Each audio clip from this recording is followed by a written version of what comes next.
An electrician is a tradesperson who specializes in the installation, maintenance, and repair of electrical wiring and equipment.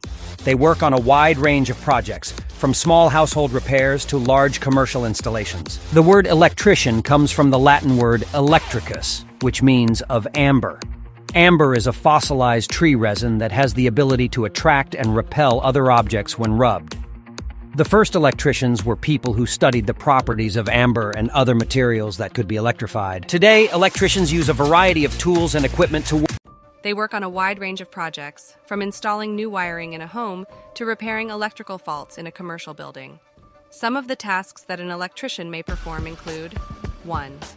Installing and repairing electrical wiring. 2.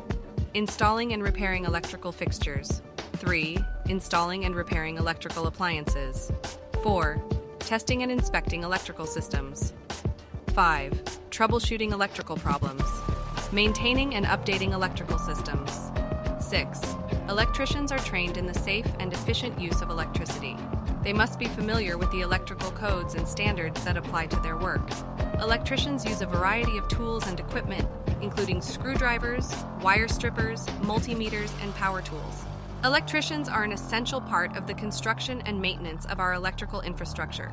They play a vital role in ensuring that our homes, businesses, and public spaces are safe and reliable.